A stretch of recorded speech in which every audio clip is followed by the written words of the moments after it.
ഫ്രണ്ട്സേ തന്നെയാണേ. അപ്പേ ഞാനിപ്പോൾ എൻ്റെ ഉണ്ണിയപ്പക്കടയിൽ വന്നിട്ടുണ്ട് കേട്ടോ. എനിക്ക് ഇന്നലെ ഓർഡറുകളൊന്നും കിട്ടിയില്ല. ഇന്നലെ ഇവിടെ കടയിൽ തന്നെ കച്ചവടമായിരുന്നു. 30 ഉണ്ണിയപ്പം ഇന്നലെ പോയിട്ടുണ്ടായിരുന്നു. അപ്പോൾ ഞാനിങ്ങനെ സങ്കടപ്പെട്ടിരിക്കുന്ന സമയത്തായിരുന്നു ഇന്നലെ രാത്രി എനിക്കൊരു ഓർഡർ കിട്ടിയത് കേട്ടോ. 250 ഉണ്ണിയപ്പത്തിനാണ് എനിക്ക് ഇന്നലെ ഓർഡർ കിട്ടിയിരിക്കുന്നത്.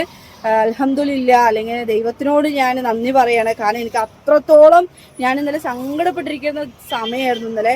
കാരണം എനിക്ക് ഉച്ചയ്ക്ക് ചോറുണ്ടായിരുന്നു. ചോറ് 12 ചോറോളം ഇന്നലെ ബാക്കിയായിരുന്നു. മൊത്തത്തിൽ ഇന്നലെ ഞാൻ അങ്ങനെ ടെൻഷൻ അടിച്ചിരിക്കുന്ന സമയത്താണ് എനിക്ക് ഇന്നലെ ഓർഡർ കിട്ടിയത് കേട്ടോ. അപ്പം എനിക്ക് ഭയങ്കര സന്തോഷം. ദൈവത്തിന് ഞാൻ നന്ദി പറയുന്നു.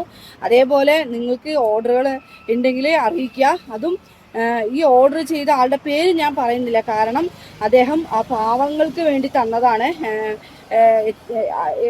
എന്താ പറയുക, ഓൾഡ് ഏജ് ഹോമോ അല്ലെങ്കിൽ എത്തിങ്കാനിയോ വിശക്കുന്നവൻ്റെ കയ്യിൽ എൻ്റെ ഉണ്ണിയപ്പം എത്തിക്കാനാണ് എന്നോട് പറഞ്ഞിരിക്കുന്നത്. അപ്പോൾ എന്ത് ഉദ്ദേശമാണ് അദ്ദേഹത്തിൻ്റെ ജോലിൻ്റെ കാര്യമായാലും ശരി, പിന്നെ വീട്ടിലത്തെ എന്ത് പ്രശ്നങ്ങളുണ്ടെങ്കിലും, പിന്നെ നല്ല ജോലിയോ കാര്യങ്ങളോ എന്താണെങ്കിലും ആളുടെ എല്ലാ പ്രശ്നങ്ങളും പിന്നെ കണ്ണി തട്ടുന്നത് പുരിയെ തട്ടി പോവുക എന്ന് പറയില്ല, ആ രീതിയിൽ ആക്കി തീർക്കട്ടെ. അല്ലെങ്കിൽ പ്രശ്നങ്ങളൊന്നും ഇല്ലാണ്ട് അദ്ദേഹത്തിനെ ദൈവം കാക്കട്ടെ എന്ന് ഞാൻ പ്രാർത്ഥിക്കുന്നു. നിങ്ങളും പ്രാർത്ഥനയിൽ ഉൾപ്പെടുത്തണം.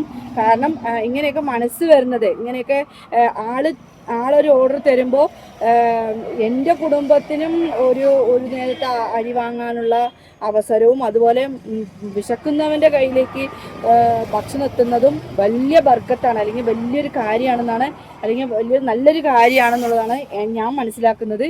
അപ്പോൾ എല്ലാവരും പിന്നെ പ്രാർത്ഥിക്കുക. അതേപോലെ നിങ്ങളെല്ലാവരും എനിക്ക് ഓർഡർ തന്ന് സഹായിക്കണം.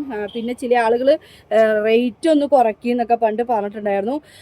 ഞാനില്ലേ നല്ലോണം നെയ്യൊക്കെ ഒഴിച്ചിട്ടാണ് ഉണ്ണിയപ്പം ഉണ്ടാക്കുന്നത്.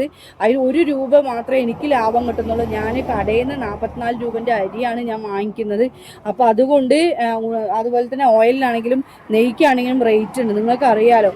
അപ്പോൾ അല്ലാതെ ഞാൻ കൊള്ള ലാഭം എടുക്കല്ല. അങ്ങനെ ലാഭം എടുത്തിട്ടുണ്ടെങ്കിൽ ശരിക്കും അത് അങ്ങനെയാണെങ്കിൽ പിന്നെ ഞാൻ ഈ ഒരു കോലത്തിൽ ഇരിക്കില്ലല്ലോ. അപ്പോൾ എന്തായാലും എനിക്ക് സന്തോഷം മാത്രമേ ഉള്ളൂ. അപ്പോൾ ആ ഒരു വീഡിയോ ഞാൻ ഇന്ന് അരിയൊക്കെ പോയി വാങ്ങിച്ച് അരയ്ക്കണം, എന്നിട്ട് വേണം നാളേക്ക് അത് കൊടുക്കാനായിട്ട്. അപ്പോൾ ഇന്നലെ വൈകുന്നേരത്താണ് ഓർഡർ കിട്ടിയത്. അപ്പോൾ ഇന്ന് രാവിലെ പോയി ബാക്കി ഉണ്ണിയപ്പത്തിനുള്ള കാര്യങ്ങളൊക്കെ ചെയ്യണം. എല്ലാവരും പ്രാർത്ഥിക്കണേ.